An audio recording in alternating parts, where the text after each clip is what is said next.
Vincent Marchetti stood frozen in the doorway. Claire was standing in front of the mirror, wearing his suit jacket over her dress, laughing quietly at her own reflection, not knowing he was there. He didn't say anything. He just watched her for 3 long seconds. Then he cleared his throat, and she spun around, her face turning red. "Oh God! I'm sorry. I was just—" She pulled the jacket off fast. "It smelled like your cologne and I got curious. That's stupid. I'm sorry." "It's fine," Vincent said. His voice came out rougher than he meant it to. "I'll go. Claire." She stopped at the door. "Keep it on a second," he said. "You wear it better than I do." Then he turned and walked away before she could see what that sentence cost him. Before we go further, hit that subscribe button, drop a like, and tell me in the comments where you're watching from and what time it is right now, wherever you are. Now let's rewind, all the way back, so you can understand how slowly this really happened. Asterisk asterisk. Vincent Marchetti did not fall for people quickly. He didn't trust quickly either. In his world, quick was how men ended up dead.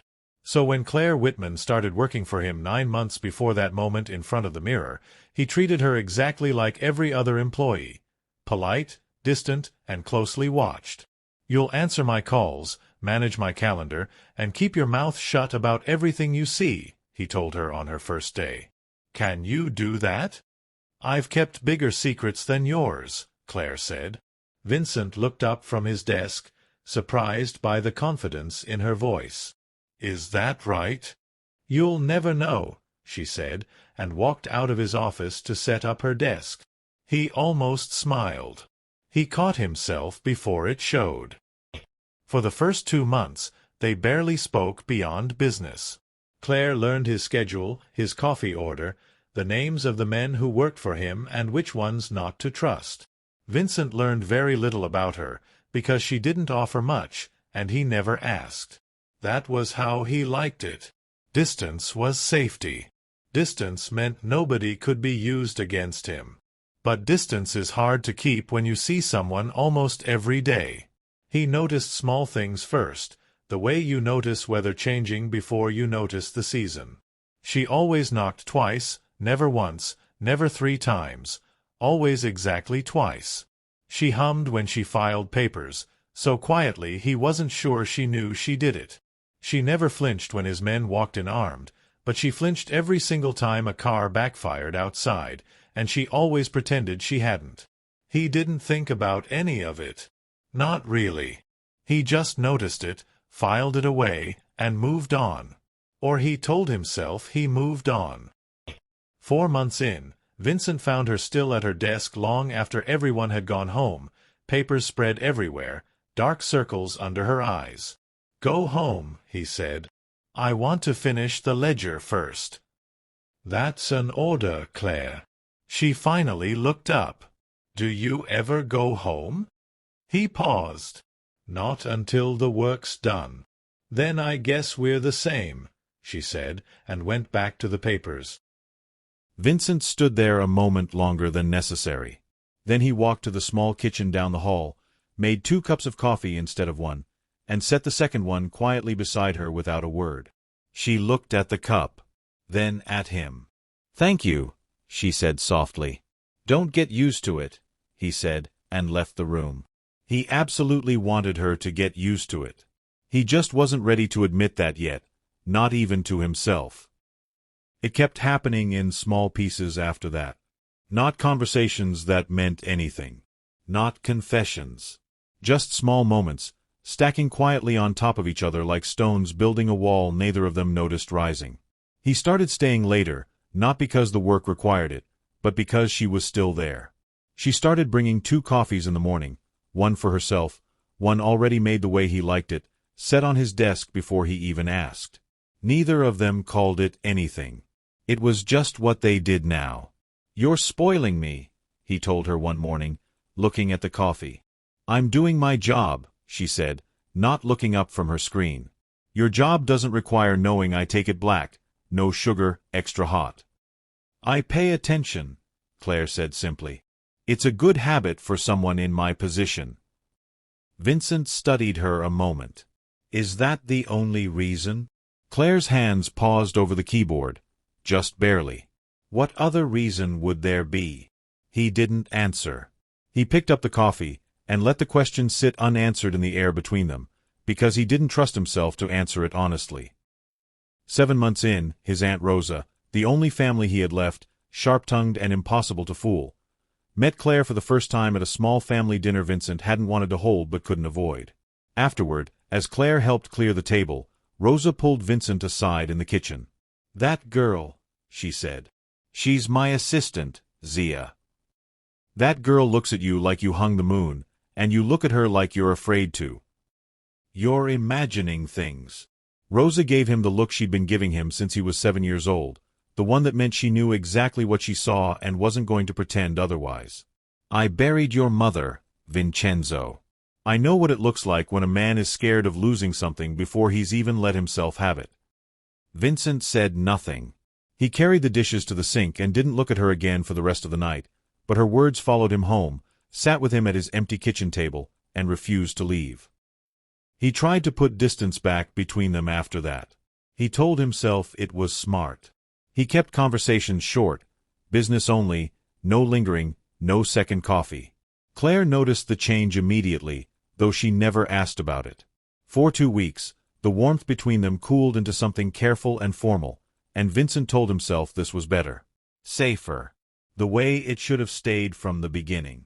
Then, on a rainy Tuesday, one of his men, a young courier named Danny, showed up at the office badly beaten, having crossed paths with a rival crew during a routine delivery. Vincent handled it the way he always did, calm, controlled, giving orders in a low voice while his men scrambled around him. Claire watched from the doorway, pale, silent, until Danny was taken to get medical care. Afterward, alone in his office, she finally spoke. "Does that happen often?" "Enough," Vincent said, not looking up from his desk. "Does it scare you?" He finally looked at her. "It used to." "What changed?" "I stopped letting myself feel it," he said. "It's easier that way." Claire crossed the room slowly and sat in the chair across from his desk, the one she rarely used, always preferring to stand when they talked business. "That sounds lonely," she said quietly. "It is," Vincent admitted, surprising himself with the honesty of it. "But loneliness doesn't get people killed, Claire. Caring does. So you'd rather be lonely than let anyone close enough to matter?" He didn't answer right away. When he did, his voice was quieter than she'd ever heard it. "I didn't say I'd rather. I said it was safer." Claire held his gaze for a long moment. "Safer isn't the same as better." She left without waiting for a response, and Vincent sat alone in his office long after she'd gone, turning her words over and over until the sun came up. Things shifted slowly after that night, not suddenly, not dramatically, just a quiet thaw, like ice cracking in early spring. Vincent stopped pulling away. He let the second coffee stay on his desk again. He let himself walk her to her car some evenings, the two of them talking about nothing important, stretching the short walk out longer than it needed to be. He still hadn't said anything. Neither had she. But something had settled between them, unspoken and steady, like both of them had quietly agreed to stop fighting whatever this was, even if neither was ready to name it yet. It was 9 months in, 9 long, slow, careful months, when Vincent came home early one afternoon and found her in his bedroom, wearing his suit jacket over her dress, laughing softly at her reflection in the mirror, completely unaware he was standing in the doorway. He should have said something immediately. He should have made a joke, made it easy, made it nothing. Instead, he just watched her for 3 long seconds, something in his chest twisting tight and warm all at once. "Oh God." "I'm sorry," Claire said when she finally turned and saw him, pulling the jacket off fast, her face going red. It smelled like your cologne, and I got curious, that's stupid, I'm sorry." "It's fine," Vincent said, his voice rougher than he meant it to be. "I'll go." "Claire." He said her name softly, and she stopped at the door. "Keep it on a second. You wear it better than I do." Then he turned and walked out before she could see what that sentence had cost him, before she could see the way his hands were shaking slightly, before 9 months of careful distance finally, quietly, began to crack. Neither of them spoke about it the next day, or the day after that. It sat between them, unspoken but impossible to ignore, coloring every glance, every small silence. It was almost 2 weeks later, on a quiet Sunday when Vincent had asked her to help him sort through old family paperwork at his house, a task that didn't strictly require her, though neither of them said that out loud, that the silence finally broke. They were sitting on the floor of his study, old photographs spread around them, when Claire found a picture of a younger Vincent, maybe 17, laughing freely in a way she'd never once seen from him. "Who's this you?" she asked softly, holding up the photo. Vincent looked at it a long moment. "Before my father died. Before all of this." He gestured vaguely, meaning everything, the business, the danger, the weight he carried now. "I don't remember what it felt like to laugh like that." Claire set the photograph down gently. "I think I've seen it. Small pieces of it. When you think no one's watching. Sometimes when Rosa teases you. Sometimes," she hesitated. "Sometimes when you look at me and think I'm not paying attention." Vincent went very still. "You notice that?" "I notice everything about you, Vincent," Claire said quietly, finally saying the thing she'd been holding back for months. "I have for a long time. I just didn't know if I was allowed to say it." He turned to face her fully, the old photographs forgotten between them. "Why wouldn't you be allowed?" "Because you're my boss. Because your world is dangerous. Because I didn't want to lose the version of you I already have, even if it's not everything I want, by asking for something you might not want to give." Vincent reached over slowly and took her hand, the way a man reaches for something he's afraid might disappear if he moves too fast. "I've wanted to say something for months," he admitted. "I told myself it was smarter not to. Safer. I've spent 11 years making sure nothing could be used against me, making sure I never cared about anything enough to be weak for it." He paused, his thumb tracing slowly across her knuckles. "And then you started leaving coffee on my desk, and humming when you thought I wasn't listening, and standing in my bedroom wearing my jacket like it belonged to you, and I realized I'd already lost that fight a long time ago. I just hadn't said it out loud yet." "Say it now," Claire whispered. "I'm in love with you, Claire. Slowly. Completely. In a way that terrifies me more than anything I've ever done in this business." He brought her hand up and pressed a soft kiss against her knuckles. "I don't expect you to feel the same. But I couldn't keep pretending anymore." Tears filled Claire's eyes. "I've loved you for months, Vincent. I was just waiting for you to catch up." He laughed then, really laughed, the sound rare and warm, and pulled her gently into his arms, resting his forehead against hers. "9 months," he murmured. "It took me 9 months to say 4 words." "Good things are worth waiting for," Claire whispered, and finally, slowly, he kissed her, soft and unhurried, like a man who had finally stopped running from something good.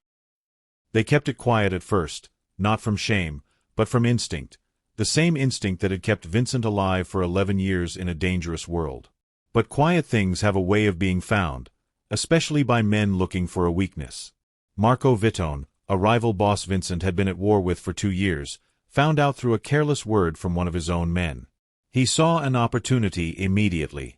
Claire was leaving a pharmacy near her apartment one evening when a black car pulled beside her. Before she could scream, 2 men pulled her inside. When Vincent's phone rang 20 minutes later, it wasn't Claire's voice on the line. "I have something precious of yours, Marchetti," Vitone said, amusement dripping from every word. "9 months, and you finally let yourself love someone. Shame you did it so publicly. My men aren't blind." Vincent's blood turned to ice. "If you hurt her..." "Midnight. The old shipyard. Come alone, or I send her back to you in pieces." The line went dead. Vincent didn't call for backup, didn't wait for daylight or a better plan. He grabbed his coat and his gun and drove into the night, 9 months of careful, slow love now the only thing steadying his hands on the wheel. At the shipyard, Vitone stood beside Claire, a gun pressed to her temple, her wrists bound but her eyes still burning with fight. "Vincent," she breathed when she saw him. "Let her go, Marco. This war has nothing to do with her." Vitone smiled coldly. She's the only thing that's ever made you careless. Watching you love her slowly, quietly, for months, it was almost sweet. Almost made me feel bad about this. Then don't do it. I don't make deals with men like you. He raised the gun toward Claire's head, and Vincent moved without thinking, closing the distance the same instant his men, quietly stationed around the shipyard the moment he'd received the call, opened fire from the shadows. Chaos broke across the docks. Claire dropped the second Vitone's grip loosened, and Vincent tackled him hard against the concrete before the gun could find her again. The fight was short, brutal, final. Within minutes, Marco Vitone lay defeated, his remaining men scattering into the dark. Vincent rushed to Claire, pulling her shaking body into his arms. "I'm okay," she sobbed against his chest. "I'm okay, Vincent." 9 months, he whispered into her hair, his voice breaking. "It took me 9 months to tell you I loved you, and I almost lost you before I ever got to say it enough times." "You have the rest of your life to say it again," Claire whispered back, holding him just as tightly. Before we reach the end, don't forget to hit subscribe, drop a like, and comment what you've learned from this story. Turn on notifications so you never miss another story like this one. Now, let's finish it properly. ***. 6 months later, on a warm evening, Vincent stood in his bedroom adjusting his cufflinks, his wedding only an hour away. Rosa fixed his tie, tootling quietly under her breath the way she always did. 9 months to tell her you loved her, Rosa muttered. Slowest man I have ever known. Good things take time, Zia. So does regret, she said, but she was smiling. Downstairs, Claire stood in front of the mirror in her wedding dress, and one of Vincent's men knocked gently on the door before leaning in to speak quietly to someone waiting in the hallway. Everything's been handled, the man murmured. Vitone's people won't be a problem. Not today. Not ever again. Claire, catching only the tail end of it through the open door, smoothed her dress and smiled softly at her own reflection. What was that about? She asked, as Vincent stepped into the doorway behind her, dressed and ready, watching her the way he'd watched her 9 months ago in front of that very same mirror. Nothing, he said gently, walking toward her. Just making sure today stays a happy day.